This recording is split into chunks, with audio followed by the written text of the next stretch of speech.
Hey, I'm doing a presentation for a conference called The Business of Software. I've got 7.5 minutes. It'll be 15 slides that they will move every 30 seconds. No animation. Basically, the slides will be converted to PDF and then they will click through them. The audience is largely software CEOs, and my title of my presentation that they've promoted is called Failed Deals, Enduring Lessons. So I want to talk about, every SaaS CEO is going to eventually face an exit, but exits are fragile. The process rarely goes the way you plan.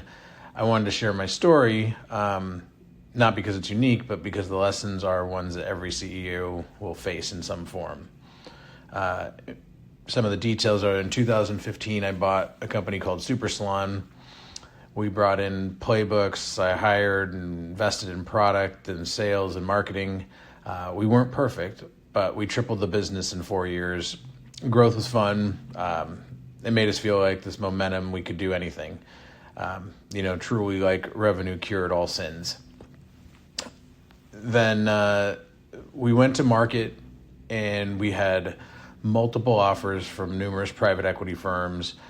After doing some diligence on them and getting to spend time with them, we picked one. We'd run a really clean business, and we built it so that we got through diligence pretty quickly. And because of the growth and because of everything, we thought this was it. That was the finish line.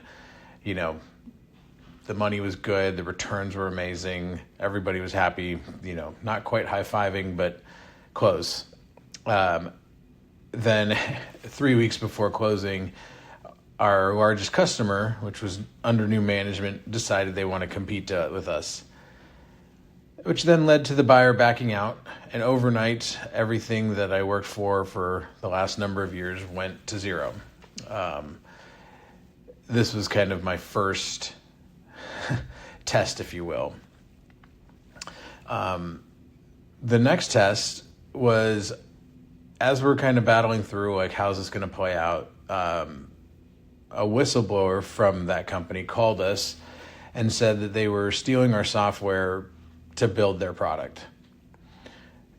We didn't know exactly what to make of it, but after validating their claims, we wanted to settle and not fight, so we offered to sell them our business just to avoid that fight. They said they didn't need to. They would just drain us in legal fees. After all, they were a big public company and we were, a smaller player.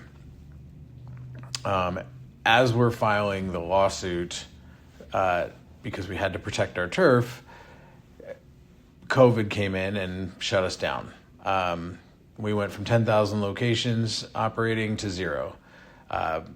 3 days later, April 1st, 70% stopped paying us.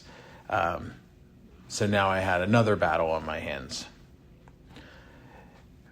Fast forward a little bit further, a few months later, venture capital found Vertical Market SaaS, and one of our competitors, which clearly became our biggest competitor, raised $150 million from Tiger Global to come right after us. So now we had a lawsuit, a pandemic, and a competitor with a war chest. None of this was convenient, and none of it was in my control. So you can imagine that the tensions were high, the time was tough. Not only are we dealing with COVID as a society, but I've got all these other things going on. And leading 100 to 120 people, at that point, like, every decision felt existential. I mean, it didn't matter who it was, whether it was an investor, a board member, a customer, a staff, or even personally, it was a lot to digest. The hardest part wasn't risk, it was opportunity cost. Every yes meant saying no to something else. My decision fatigue was real. So what did I do? I had to turn to my team. I leveled with my senior team. I told them where we stood, the pressure I was under, and that I needed them to step up and help. And they did. Of our entire staff, we only lost 2 people that entire year. They battled with me and for me. It was more habits than heroics. What saved us wasn't some big heroic effort. It was our habits and our culture. We kept it simple. We said, protect our customers, protect our people, keep building, keep going. And that was kind of the culture that we had built, and that carried us when I was exhausted. I didn't expect it, but sure, I'm glad I had it. Eventually, we had to figure out what we were going to do now. We faced a fork in the road. Are we going to keep fighting forever, or are we going to find a way out? It wasn't a glamorous choice, but it was a real one. Let's not forget that less than a year prior, Raj was retiring. Ultimately, we decided to split the business. The settlement side was sold. The other side we preserved. It wasn't the dream exit I once imagined, but it was above market. Investors made a return. Our customers were cared for, and the team had a home. At the end, I was tired, but I was really proud. Actually, the settlement side wasn't sold. The settlement side was preserved. The other side of the business was sold. So some of the lessons that I learned. One lesson that I learned was that opportunity cost shapes everything. It's not just about waiting. Every yes is a no to something else.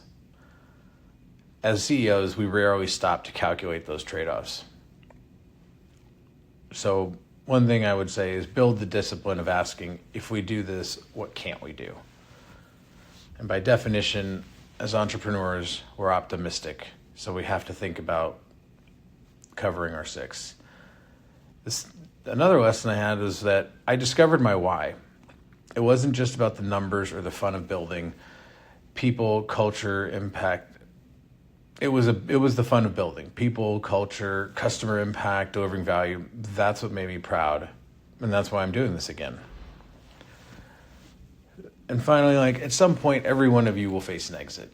Selling isn't a bad thing, but it's never simple. Ask yourself, why now? Why this buyer? And what will you be proud of when you look back? Is it the money, the impact, the relationships, or the life you've built? Those are the enduring lessons when facing an exit.